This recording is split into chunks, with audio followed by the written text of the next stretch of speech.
ஒவ்வொரு வண்டிக்குமே நமக்கு வந்து சின்ன வண்டியிலேருந்து பெரிய வண்டி வரைக்கும் எல்லா வண்டிக்குமே வந்து ஆயில் மாத்துற வீடியோ, ஸோ அதுக்கப்புறம் வந்து இந்த மாதிரி செயின் அட்ஜஸ்ட் பண்றது, ஏர் எவ்வளோ வைக்கிறது, இந்த மாதிரி சின்ன சின்ன டிப்ஸ் வந்து எல்லாமே வந்து அடுத்தடுத்த வீடியோவில் நான் வந்து கண்டிப்பாக சொல்கிறேன். ஹை கைஸ், நம்ம இன்னைக்கு என்ன வீடியோ பார்க்க போறோம்னு பார்த்தீங்கன்னா, நம்ம வண்டியில வந்து நிறைய பேர் வந்து கிளச்சா இருக்கட்டும், இல்லை செயினா இருக்கட்டும், அதுக்கெல்லாம் வந்து ஃப்ரீ எவ்வளோ வைக்கிறதுன்னு தெரியாது. நம்ம வந்து மேனேஜ் பண்ணாமே வந்து அதாவது அதை மெயின்டெனன்ஸ் கரெக்டாக பண்ணாமே வந்து நம்ம ஓட்டிகிட்டே இருப்போம். அதனால நமக்கு என்னென்ன பிரச்சனை வரும் அப்படிங்கிறத பார்த்தீங்கன்னா, இப்போ நமக்கு கிளச்சில் வந்து ஃப்ரீ இல்லாமல் ஓவரா டைட் ஆகியோ இல்லை ரொம்ப லூஸாக இருந்துச்சு அப்படின்னா, அது லூஸாக இருந்துச்சு அப்படின்னா நமக்கு வந்து கியர் வந்து ரொம்ப கடிச்சு விழுகிறது, அப்புறம் பிக்கப் இஷ்யூ இந்த மாதிரி இதெல்லாம் வரும். அதுவே ஓவர் டைட்டாக இருந்துச்சு, ஃப்ரீ கொஞ்சம் கூட இல்லை, அந்த மாதிரி வந்து பிரச்சனை இருக்குது அப்படின்னா உங்களுக்கு வந்து என்ன ஆகும்னா பிக்கப்பே இருக்காது, கிளச் பிளேட்டோட தேய்மானம் வந்து ரொம்ப அதிகமா இருக்கும். அதனால வந்து மைலேஜ் பவர் எதுவுமே வந்து உங்களுக்கு ப்ராப்பரா வராது. ஸோ அதுக்கான ஃப்ரீ பிளே வந்து பாத்தீங்கன்னா, இப்போ வந்து நான் வந்து இந்த எம்டி வண்டி வச்சு இந்த வீடியோவில் சொல்றேன். அதுக்கப்புறம் நம்ம ஒவ்வொரு வண்டிக்கும் வந்து தனித்தனியா கிளச்சு லிவரோட பிளேயா இருக்கட்டும், இல்ல பிரேக், இப்போ ஸ்கூட்டருக்குலாம் வந்து பாத்தீங்கன்னா பிரேக் லிவர் இருக்கு, ஆக்சிலேட்டர் இருக்கு, இதுக்கு எல்லாத்துக்குமே இந்த மாதிரி ஃப்ரீ பிளே உண்டு. ஸோ அந்த மாதிரி ஒவ்வொரு வண்டிக்குமே வந்து நம்ம அடுத்தடுத்த வீடியோல பார்க்கலாம். ஸோ இப்போ நம்ம பார்க்க போறது வந்து பாத்தீங்கன்னா இந்த எம்டி வண்டிக்கு தான். ஸோ எம்டில வந்து பாத்தீங்கன்னா கிளச் லிவருக்கான பிளே வந்து உங்களுக்கு நார்மலா வந்து நான் இப்போ இந்த வீடியோலயே வந்து கீழே காமிக்கிறேன், உங்களுக்கு பார்த்தா தெரியும். அதுல வந்து ஃப்ரீ பிளே வந்து பாத்தீங்கன்னா இப்போ நார்மலா அந்த மாதிரி காமிச்சிருப்பேன். ஸோ அந்த ஃப்ரீ பிளே வந்து பாத்தீங்கன்னா கரெக்டா 8 இருந்து 13 வரைக்கும் இருக்கணும். ஸோ அந்த மாதிரி ஃப்ரீ பிளே இல்லை அப்படின்னா உங்களுக்கு வந்து நிறைய பிரச்சனை வரும். அதாவது ஆல்ரெடி சொன்ன மாதிரி தான், உங்களுக்கு வந்து பிக்கப் இருக்காது, மைலேஜ் வராது, பவர் இருக்காது, எதுவுமே இருக்காது. அதோட கிளச் பிளேட்டோட தேய்மானம் வந்து ரொம்ப அதிகமா இருக்கும். ஸோ அந்த மாதிரி பிரச்சனைகள்லாம் வரும். அதனால கிளச் லிவர்ல வர்ற பிளே வந்து எப்பயுமே வந்து நீங்க ரெகுலராகவே வந்து செக் பண்ணிக்கோங்க. இந்த மாதிரி ஃப்ரீ பிளே கம்மியாகுது அப்படின்னா நீங்க போய் அட்ஜஸ்ட் பண்ணிக்கோங்க. இல்ல அதிகமா இருந்துச்சுனாலும் நீங்க போய் அட்ஜஸ்ட் பண்ணிக்கோங்க. ஸோ அந்த மாதிரி அட்ஜஸ்ட் பண்ணி மெயின்டைன் பண்ணி ஓட்டும் போது இனிமே வந்து உங்களுக்கு லைஃப் நல்லா இருக்கும். இது வந்து நமக்கு மேனுவல் புக்லேயே உங்களுக்கு கொடுத்துருப்பாங்க. நீங்க வண்டி வாங்கும்போது ஒரு சின்னதா ஒரு புக் கொடுத்துருப்பாங்க. ஸோ அந்த புக்ல பாத்தீங்கன்னா இந்த மாதிரி நமக்கு நார்மலா சின்ன சின்ன ஓனர் மேனுவல் தான் அதோட பேரு. ஸோ அதனால வந்து ஓனர்ஸே வந்து இதை செக் பண்ணணும் அப்படிங்கறதுக்காக தான் அது எல்லாமே கொடுத்துருக்காங்க. ஸோ அதை வந்து நீங்க அப்பப்போ செக் பண்ணி கரெக்டா இருக்கா இல்லையாங்கிறத பாத்துக்கிறது ரொம்ப நல்லது. அதுக்கப்புறம் ரெண்டாவது பாத்தீங்கன்னா செயின்.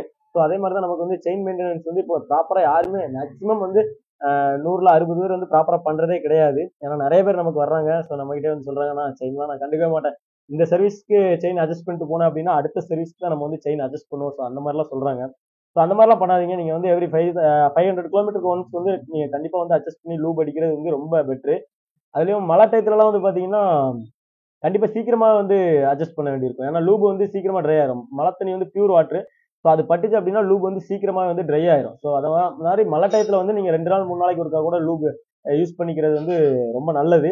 அதே மாதிரி தான் நீங்க வந்து செயினுக்கு வந்து ஃப்ரீ பிளே எவ்வளோன்னு பாத்தீங்கன்னா 30 இருந்து 40 வரைக்கும் இருக்கலாம். அதுவும் வந்து இப்போ காமிக்கிறேன், எங்க வீடியோல பாத்தீங்கன்னா உங்களுக்கு தெரியும். ஸோ இதே அளவுக்கு வந்து 30 இருந்து 40 இந்த மாதிரி ஃப்ரீ பிளே இருக்கணும். ஸோ அந்த மாதிரி இல்லாம ரொம்ப லூஸ் ஆயிடுச்சு அப்படின்னாலுமே வந்து உங்களுக்கு வந்து செயின் ஸ்ப்ராக்கெட்டோட லைஃப் வராது. ஓவர் டைட் ஆயிருச்சு அப்படின்னா உங்களுக்கு வந்து செயினோட நாய்ஸ் ரொம்ப ஜாஸ்தியா இருக்கும். அதுக்கு நேரத்துல தேய்மானம் வந்து ரொம்ப அதிகமா இருக்கும். அதனால நீங்க அதெல்லாமே வந்து கொஞ்சம் ப்ராப்பரா ரெடி பண்ணிக்கிறது வந்து ரொம்ப நல்லது. ஸோ அதனால மழை டயத்துல வந்து நீங்க கொஞ்சம் சீக்கிரமாவும், வெயில் காலத்துல வந்து கொஞ்சம் டிலே, அதாவது 1 வீக்குக்கு ஒன்ஸ் இல்ல அப்படி இல்ல அப்படின்னா நீங்க ஒரு 500 கிலோமீட்டருக்கு ஒன்ஸ் அந்த மாதிரி செயின் வந்து மெயின்டைன் பண்ணிக்கிட்டீங்க அப்படின்னா இதனாலே வந்து உங்களுக்கு மைலேஜ் பவர் இது எல்லாமே வந்து கொஞ்சம் எக்ஸ்ட்ரா வரும், நல்லா இருக்கும் வண்டியோட பெர்ஃபார்மன்ஸ். ஸோ நம்ம மெயின்டைன் பண்ணாம விடும்போது தான் வந்து நமக்கு ஒவ்வொரு பெர்ஃபார்மன்ஸ் கம்மியாகும். அதுக்கப்புறம் பிரேக்லயுமே பாத்தீங்கன்னா அதே மாதிரி தான். டிஸ்க் லிவர்லயே வந்து ஒரு சின்ன ஃப்ரீப்ல இருக்கும். ஸோ அந்த ஃப்ரீப்ல இல்லாம ஓவர் டைட்டா இருக்கு அப்படின்னா உங்களுக்கு வந்து டிஸ்க்ல கம்ப்ளைண்ட் இருக்குன்னு அர்த்தம். இல்ல ஃப்ரீப்ல ரொம்ப ஜாஸ்தியா இருக்கு அப்படின்னாலுமே வந்து டிஸ்க் ஆயில் கம்மியா இருக்கலாம், இல்ல அதுல வர மாஸ்டர் சிலிண்டர் எம்சி கிட்னு சொல்லுவோம். ஸோ அந்த மாதிரி இதுல பிரச்சனை வந்துச்சுனாலும் அதே மாதிரி இதாகும். அதே மாதிரி ரியர் பிரேக்ல வந்து கண்டிப்பா பாத்தீங்கன்னா அந்த ஃப்ரீப்ல இருந்தே ஆகணும். ஸோ ரியர் பிரேக்ல அந்த ஃப்ரீப்ல இல்ல அப்படின்னா நம்ம வந்து நார்மலா பெடல்ல வந்து காலை வச்சுட்டு அப்படியே டிரைவ் பண்ணும்போது என்ன ஆகும்னு பாத்தீங்கன்னா பிரேக் வந்து அப்ளை ஆயிட்டே இருக்கும். ஸோ அந்த மாதிரி அப்ளை ஆயிட்டே நம்ம ஓட்டும் போது உங்களுக்கு வந்து பிரேக் பிடிச்சிட்டே ஓட்டினா என்ன ஆகும், பேடு வந்து சீக்கிரமா தேயும். அதுக்கப்புறம் அதே மாதிரி டாப் ஸ்பீடா இருக்கட்டும், இல்ல நார்மலா பிக்கப்பா இருக்கட்டும், அது எல்லாமே கம்மியாகும், மைலேஜ் கம்மியாகும். இந்த மாதிரி சின்ன சின்ன விஷயத்துலயுமே வந்து நமக்கு வந்து பெருசா வந்து டிஃப்ரெண்ட் காமிக்கும். ஸோ அதனால இது எல்லாமே வந்து நம்ம நார்மலா நீங்க கவனத்துல வச்சு செக் பண்ணிக்கிறது ரொம்ப நல்லது. இதெல்லாம் வந்து நீங்க வந்து மெக்கானிக் ஷெட்டுக்கு எடுத்து போய் தான் பண்ணணும் அப்படிங்கிறது கிடையாது. நீங்களே வந்து ரெடி பண்ணிக்கலாம்.